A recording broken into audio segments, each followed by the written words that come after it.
nes jaunimas tai yra ateitis ir jaunimo ūkdyme labai didelę dalį dalyvauja šeima ir be abejo mokykla, kurioje jauni žmonės kaip ir privalomai turi mokytis, bent jau iki tam tikro amžiaus. Taigi, mes kaip Visuotinės taikos federacija esame kartu jungtinių tautų turinti specialų patariamąjį statusą, nevyriausybinė organizacija. Ir tiesiog noriu pasakyti, kad spalio 24 tai buvo jungtinių tautų įkūrimo diena. Prieš 68 metus buvo įkurtos jungtinės tautos. Ir iš mūsų pavadinimo, kad mūsų tikslas yra kaip prisidėti prie taikos kūrimo. Ta taika suprantant ne vien tik tai kaip karo veiksmų nebuvimą, bet ir plačiau, kas ir atspindi, manau, šios konferencijos temą. Taigi, šioje konferencijoje mūsų tikslas yra diskutuoti, ne vien tik tai klausyti pranešimų. Ir mes visi esame vienaip ar kitaip susiję tiek su švietimu, tiek su šeima. Tuos išsakytos mintis, išsakyti pasiūlymai, komentarai.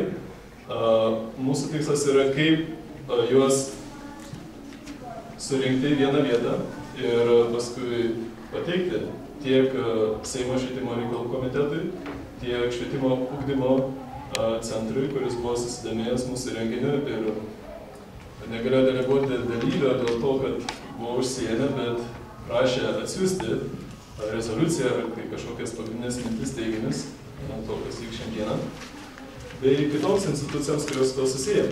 Todėl tikiuosi, kad pranešimai paskatins diskusijas ir kad mes visi galėsim dalyvauti jose. Ir tokiu būdu galėsim kaip tos klausimus išgvildenti ir galbūt atrasti kažką vertingo, į ką galėtų įsiklausyti ir tie žmonės, kurie turi didesnę sprendžiamąją galią. Taigi šiandien bus dvi sesijos, viena kaip kavos pertraukėlės ir kita po. Pirmoji sesija bus skirta charakterio ugdymo švietimo sistemai, tokiai temai. Pirmoji pranešėja bus ponia Ramunė Želenienė. Jinai atvyko iš Kauno, jinai yra psichologė, taip pat humanistinės pedagogikos asociacijos narė. Ir jinai daug vedė ir veda seminarų, kvalifikacinių seminarų mokytojams ir tėvams kartu su Lietuvos tėvų forumu. Taigi jinai turi daug patirties ir daug įžvalgų ir malonu pristatyti ją ir pakviesti. Taigi, manau, kad prisijungsite.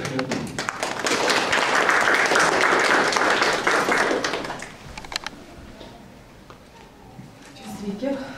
Esu psichologė Ramunė Želionienė ir tokią užduotį gavau iššūkį pakalbėti apie charakterio ugdymo švietimo sistemoje. Ir prie tokios didelės užduoties gavau tik 20 minučių.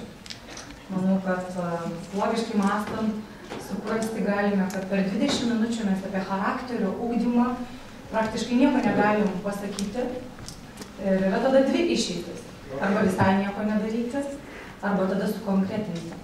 Ir įvertinu savo patirtį, kai veikiu su mokytojais, man kažkaip kilo mintis pakalbėti apie 3 dalykus, kurie yra labai svarbus, man asmeniškai svarbus, tie 3 charakterio bruožai – sąžinė, valia ir gebėjimas būti savimi. Kitaip dar galima būtų pasakyti atsparumas konformizmui, kai jisai atneša daugiau žalos negu naudos. Tai pasižiūrėkime šitą vaiką, toks svajonių vaikas, įsivaizduojat? Jeigu mes įdėtumėm į jį tai, kas žmogų daro laisvą, drąsų, atkaklų, reikėtų labai nedaug konferencijų, kuriuose mes diskutuotumėm, ką daryti, kad mokykla ir Lietuvoje, ir pasaulyje būtų gyvenimo mokykla. Ne deklaratyvi, o gyvenimo mokykla. Lietuvoje yra nuostabūs švietimo tikslai. Ar jie yra įgyvendinami?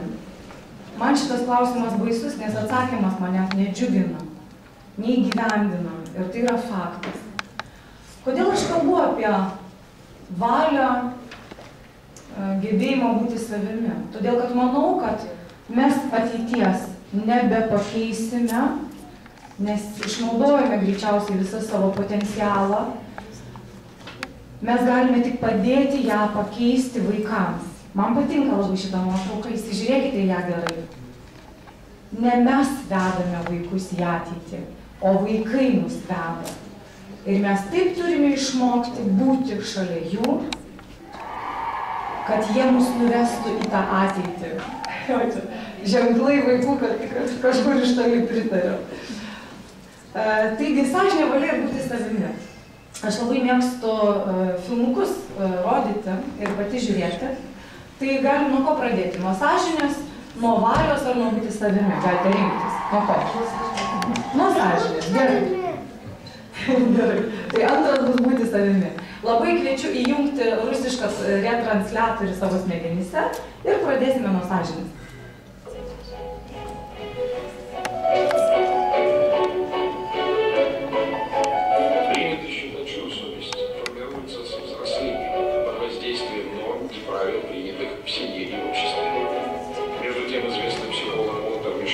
Сумел доказать, что задатки нравственности проявляются еще в раннем детстве.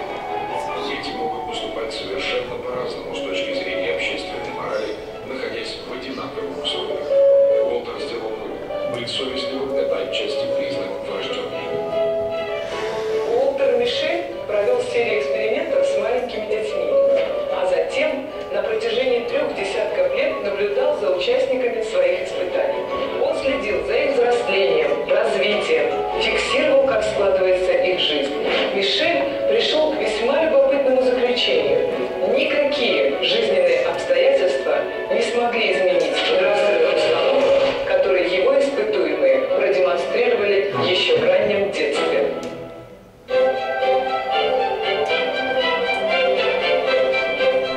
Мы попробуем повторить один из экспериментов Мишеля. Нашим участникам от 4 до 6 лет. Каждому из них за интересный рисунок мы предложим награду – шоколадную медаль. Но поставим условие. Ребенок может взять одну шоколадку сразу или немного потерпеть и потом взять 2 для себя и друга. Посмотрим, что выберут наши участники. Тут написано Аня. Молодец. Вот это дождь идет. Так. Ой, это листочки тут падают, а это птицы на юг улетают. Замечательный рисунок. За этот рисунок тебе полагается приз. Ты догадалась, какой же? Вот. Ты можешь взять шоколадку. Смотри, Анечка, ты можешь взять шоколадку сейчас одну. А если ты немножко подождешь, потерпишь, и возьмешь шоколадку после обеда, ты можешь взять не одну, а 2. Одну для себя, а одну для подружки. Вот как ты хочешь? Сейчас одну или потом после обеда 2? Или? После обеда. После обеда 2 возьмешь? Хорошо. У тебя есть подружка? Есть Аня. Вот. Ты можешь взять одну для себя, а другую для Ани. Или сейчас ты можешь взять одну, или после обеда 2. Что ты выбираешь? Сейчас одну взять. Сейчас одну взять. Возьми. Если ты сейчас хочешь взять приз, то ты можешь взять одну шоколадку, вот одну. А если ты подождешь и возьмешь не сейчас, а после обеда, то ты можешь взять 2. Одну для себя, а одну для друга. Вот что ты выбираешь? Сейчас. Почему? Так я хочу другу. У меня 2. И я еще одну шоколадку тоже буду. Вот подумай, сейчас одну шоколадку или после обеда можно взять 2. Одну для тебя, а одну для друга. Что ты выбираешь? Для друга. Ты сейчас взял шоколадку, ты можешь взять ее, можешь. Но если немного подождешь и возьмешь не сейчас, а после обеда, то ты сможешь взять 2. Одну себе, одну другу. Как ты хочешь, сейчас одну взять или после обеда 2? 2 после обеда? Да. Это хорошо поняла? Да. Если возьмешь после обеда, ты можешь взять не только для себя шоколадку, а сможешь взять одну себе, а одну подружке. Всего 2. Ты как выбираешь? Сейчас одну возьмешь или после обеда 2? Как ты Я хочешь? сейчас одну всего. Ну, хорошо, возьми. Возьми сейчас одну. Я подарю еще кому-нибудь. Да? Ты хочешь подарить кому-нибудь? И себе еще. И себе взять, да? А не хочешь прямо сейчас взять себе одну и все? Нет? Почему? Потому что еще хочу кому-нибудь подарить. Ну смотри, вот ты взял приз. Если ты подождешь немного и возьмешь не сейчас, а потом, то ты сможешь взять не одну шоколадку, а 2. Одну себе, одну кому-нибудь подаришь. Что ты выбираешь? Одну себе, одну кому-нибудь подарю. Ну, надо ждать. Не сейчас, а попозже. Знаешь что? Что ты выбираешь? Сейчас одну возьмешь? Или после обеда возьмешь 2? Нет. 2 после обеда? Будешь ждать? Разве не хочется сейчас съесть шоколадку сразу? Не буду. Эксперимент показал, большинство детей согласилось потерпеть, чтобы порадовать не только себя, но и друга. И лишь 2 участников взяли награду сразу. Разумеется, ни о каком сомнительном с точки зрения нравственности поступке речи не идет. Дети не способны соизмерять свое поведение с моральными нормами. Свое решение они принимают под влиянием сиюминутных импульсов. Тем интереснее результаты. Ведь для ребенка ждать значит пойти на серьезную жертву.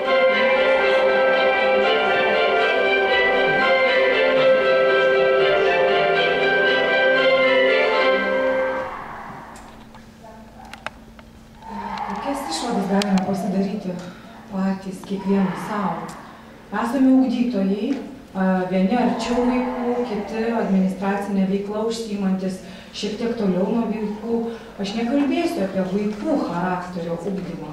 Aš užduodu klausimą, kiek mumyse yra galimybių suorganizuoti vaikams ugdymo procese situacijų, kuomet vaikai gali priimti tokius sprendimus.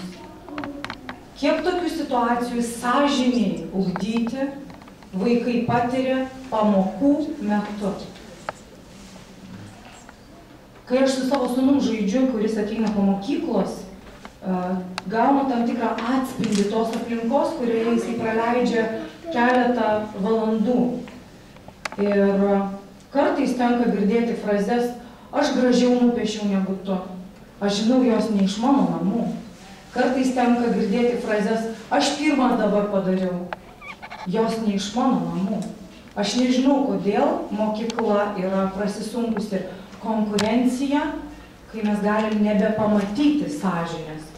Nes švietimo tikslai, jeigu juos prisimintume, mus įpareigoja auginti ir užauginti sąžiningus vaikus, dorus, stiprius, savarankiškus. Tai antras užsakymas buvo būti savimi. Būti savimi vienas kraštutinumas, daryti taip, kaip kiti daro, kitas kraštutinumas. Ir gal jums teko girdėti, yra toksai aš eksperimentas. YouTube'e tikrai galite visokiausių vaizdų surasti, atsiprašau iš karto už kokybę. Reikės dabar mąstyti ir galvoti angliškai. Bet netgi, kas nesupranta angliškai, aš trumpai po to pakomentuosiu, vaizdas jums atskleis esmę. The ASH experiment is one of psychology's oldest and most popular pieces of research. A volunteer is told that he's taking part in a visual perception test.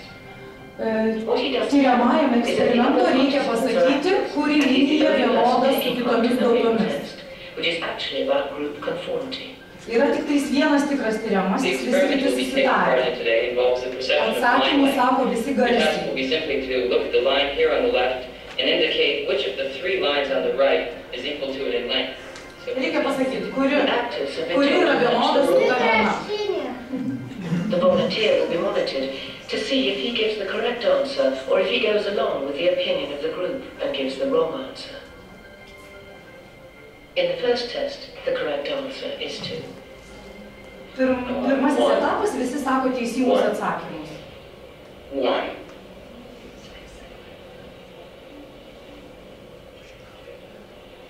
2. 1.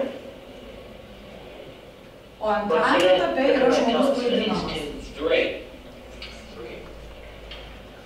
3.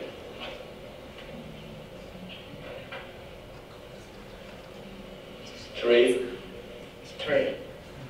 The ASH experiment has been repeated many times, and the results have been supported again and again. We will conform to the group. Again, we're very social creatures. We're very much aware of Kai šitas eksperimentas yra kartojamas dar ir dar, tas tikrasis skiriamasis pradeda elgtis, kaip sako mokslininkai, kaip visa grupė. Even if we don't believe what people are saying, we still go along. Ir net nesvarbu, ką aš iš tiesų galvoju. Group dynamics is one of the most powerful forces in human psychology. Tai jeigu iš psichologijos pasaulio, tai yra grupės dinamikos procesai. The ASH experiment is one of psychology's oldest and most popular pieces of... Yra dar visokiausių vaizdų apie šį eksperimentą. Vienas linksmiausiai yra apie vyrus lifte, tiesiog labai prasta kokybė, bet YouTube'e jūs galite susirasti. Kai vyras įeina į liftą ir randa jų ten stovinčius žmonės, ir tie žmonės susitarę pradeda sukiotis. Ir kaip tas visai iš pašalies žmogus irgi pradeda kartu sukiotis. Ir vėl tas, kuris lieka stovėti. Aš vėlgi nekalbu apie vaikus, kaip jie elgiasi. Aš kalbu apie mus, kaip mes elgiamės kaip ugdytojai. Ateina mokytojai, jauni, ir sako, reikia vaikus telkti, reikia juos integraliai mokyti, kad jie vienas su kitu susidraugautų, kad jie sėdėtų grupelėse, kad jie mažiau konkuruotų. Ir yra taip vadinama grubus žodis, bet egzistuojanti ugdymo įstaigose dedavščina, kurie toj pat pasako, kaip viskas turi būti. Būti savimi reikalauja valios pastangų. Neišduoti savo įsitikinimų. Tam reikia labai didelių psichologinių resursų savyje. Ir vieno seminaro metu man toksai klausimas iškilo, hamletiškas. Hamletas klausė, būti ar nebūti? Mes esame sistemoje. Aš klausiu savęs, klausiu jūsų. Kuo mums būti? Sistemos žmonėmis ar žmonėmis sistemoje? Kokį savo charakterį ugdymo procese turime ugdyti, kad jį nusižiūrėtų vaikai. Ir nepametę savo esmės, eitų savo gyvenimo keliu. Būti savimi nėra taip paprasta, reikia valios pastangų. Paskutinis video, labai linksmas, apie valią, apie valios ugdymą. Taip pat Zefyrų testo vardu žinomas.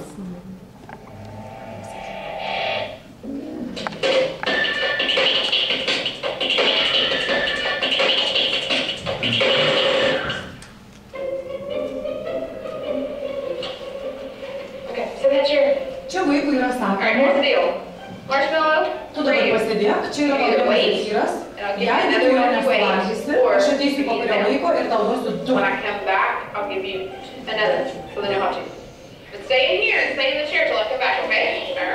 Niekur neik ir nevalgyk tos Zefyrų.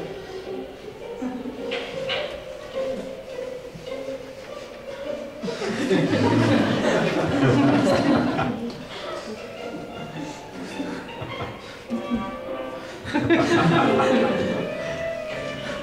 gonna go do something, and then I'll come back.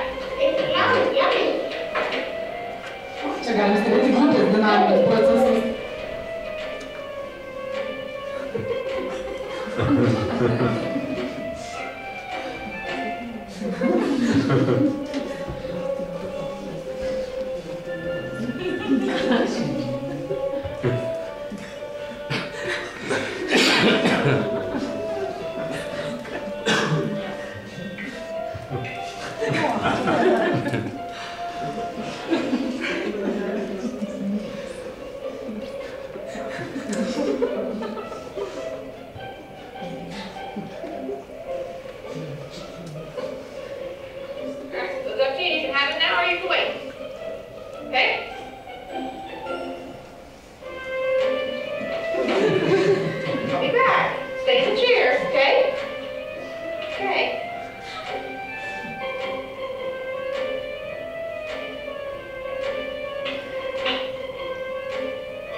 How'd you do?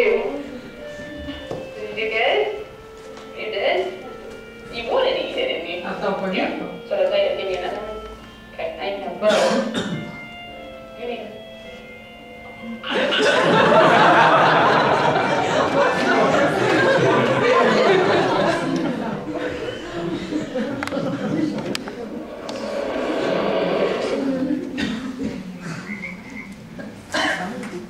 Tai yra valios ugdymo procesai. Vėlgi užduokim savo klausimą, kaip mes juos įveikiam, kaip mes ugdome savo valią, nes turime iš tiesų būti labai stiprus, dvasiškai stiprus, tvirti, nepalūžiami, kad mes galėtumėm pasakyti, taip, aš tai padarysiu, aš tai įveiksiu, gal nebūtinai pasieksiu 100% rezultatą, bet jo nesiekti, mes neturime, mano supratimu, pasirinkimo. Kodėl labai yra tokia graži sakmė apie žmogaus prigimtį, gal jums teko ją girdėti, kaip žmogus ilsėjosi prie vandens telkinio ir pamatė, kaip į vandenį įkrito skorpionas ir vis bandė jį ištraukti. Kai tik žmogus jį traukė, taip skorpionas gėlė. Priejo šalia esantį, sako, nu aš nesuprantu, naivus jūs esat ar kaip. Juk skorpionas gėls jums kiekvieną kartą, kai jūs jį ištrauksit. Ir štai nuostabus žodžiai, atsakymas, manau, kad mums ugdytojams jie yra nuostabus. Skorpiono prigimtis gelti, puola jis ar ginasi, bet tai nekeičia žmogaus prigimties mylėti ir padėti. Nėra kito kelio mums. Man labai patinka šis sakmė, nes jie neleidžia tapti sistemos žmogumi, kai mums vaiko jausmas tampa mažiau svarbus, bet labai svarbus rezultatas, ypatingai 6C klasės kontekste, nes geriausiais būti yra labai smagu, mums tampa labai svarbus reitingavimas vaikų ir labai bijom, kai mokytojas pradeda reitinguoti. Aš žinau, kad turiu blatą pas Dievą, nežinau, kaip lietuviškai kitaip pasakyti tą žodį. Eiliai teko kartą stovėti ir gavau burtų lazdelę. Ir aš jau seniai būriu. Aš linkiu visiems mums ugdytojams, kad mus reitinguotų pagal vieną kriterijų. Kas mus myli vaikai, ar mūsų nemyli vaikai.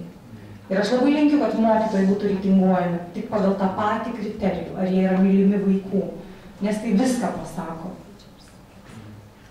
Bet tam, kad mus mylėtų, mes turime mylėti save. Nemiegokime šį savaitgalį labai ilgai, susimastykime apie savo charakterio ypatumus tik pagal 3 kriterijus – valia, būti savimi ir sąžinė. Mes nešame šviesą. Augame, auga ir šviesa. Išgelbėsim pasaulį nuo bėdų, padauginsim šviesos meilę. Mokytojo sode šviesa yra ir lapuose, ir gėlėse. Prisotinkim sielas šviesa ir vaisius paauginkime širdyse. Geriau kalnas. Sieloje pražys gėlė, sparnuota ugnelė, praregėjimo gurkšnis, srautas įkvėpimo. Aš linkiu mums visiems tikėjimo, vilties ir meilės, kad visa tai taptų realybė. Kas norite dar būti įkvėpti mokinių atostogų metu, labai kviečiu rytoj atvykti, pirmadienį atvykti į Lietuvos edukologijos universitete vykstančius humanistinės pedagogikos skaitymus ir praplėsti savo akiratį ir padidinti širdies plotį. Tikiu, kad tai bus įmanoma labai rytoj. Pirmadienį. Visa informacija humanistinėpedagogika.lt. Net jeigu neužsiregistravote, vis tiek galite ateiti. Labai kviečiu atrasti tam tikrus šviesos šaltinius, kurie galbūt stiprina mūsų gebėjimą spręsti problemas, arba bent jau pajautimą, kad esame ne vieni. Tai Lietuvos tėvų forumas, tai ir nuostabus šviesos kampelis, neseniai įsisteigusio nevyriausybinė organizacija Tėvų pedagogų sąjūdis, kuri pasiryžo ieškoti mokytojų šviesuolių, kuriuos labai myli vaikai. Mūsų tikslas juos pastiprinti, juos parodyti visai Lietuvai, ne kaip tuos pavyzdžius, kurie yra kažkur debesyse, o kaip tuos realius pavyzdžius, kuriais mes galime sekti. Facebook'e labai linkiu susirasti štai šias grupės ir puslapius, Laimingų vaikų šalis, Auklėjame save auklėti vaikus, Lietuvos tėvų forumas, mokytojai ir jų bičiuliai, mokyklų bendruomenės. Galbūt ten atrasite savo pastiprinimą. Čia tiesiog mano kontaktai, jeigu kur nors kas nors sukirbėjo ir dar turite klausimų, galite tikrai susirasti, paskambinti ir parašyti laiškutį. Ir labai kviečiu prisiminti gerbiamą Anapilį išėjusią Albertą Piličiauską, kuris tikrai buvo didis žmogus Lietuvoje, nes tikėjo, kad vaikams nereikia tiek daug pamokų. Tikėjo, kad mokytojas per 45 minutės gali duoti mažiau žinių, bet daugiau tai, ko reikia mums visiems gyvenime. Kad tikėjimas, viltis ir meilė nenusloptų, aš jums dar sakmę dovanų turiu, aš nežinau, ar dar turiu laiko. Kartą atėjo moteris į parduotuvę, žiūri už prekystalio Dievas. Laukia čia tokia Vilniaus krautuvėlė, kad ateinama ten Dievas. Moteris sako, čia tu? Dievas sako, taip, aš. O ko tu prekiauji? Viskuo, ko tau reikia. Moteris susimastė, sako, tai man tada meilės, džiaugsmo, sveikatos, pinigų ir laimės. Dievas sako, gerai. Nueina į sandėlį, grįžta su gražia maža dėžute, duoda ją moteriai. Moteris apstulbusi sako, ir čia viskas? Dievas jai atsako, o ko tu stebėsi? Tu ką nežinojai, kad aš tik sėklomis prekiauju. Ačiū Jums labai.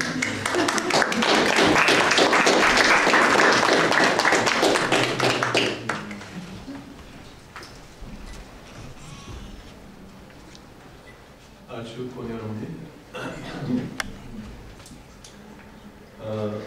Tikiu, kad turėsit klausimų, ponia Ramunė. Gal dabar iš pradžių planas buvo iš karto užduoti vieną du klausimus ant karštųjų, o paskui diskusijai daugiau klausimų. Bet galbūt galim įdėti toliau. Nebent kas nors tikrai nori kažką dabar taip imti ir paklausti iš karto pranešimą. Gerai. Tada kitas pranešėjas yra Visuotinės taikos federacijos Baltijos šalių koordinatorius ponas Žakas Marinas. Jis yra šiaip kilęs iš Prancūzijos. Savo gyvenime dirbo daugelį, ne tik daugelį, bet įvairiausiose šalyse, Afrikoje, Amerikoje, Kinijai, buvusiai Sovietų Sąjungoje ir dabar galiausiai Baltijos šalyse ir kartu dar kuruoja projektus ir Kaukazo šalyse. Taigi malonu man jį pristatyti, jį šiandien svečiuosi pas mus. Prašom, tokieskime šiltai.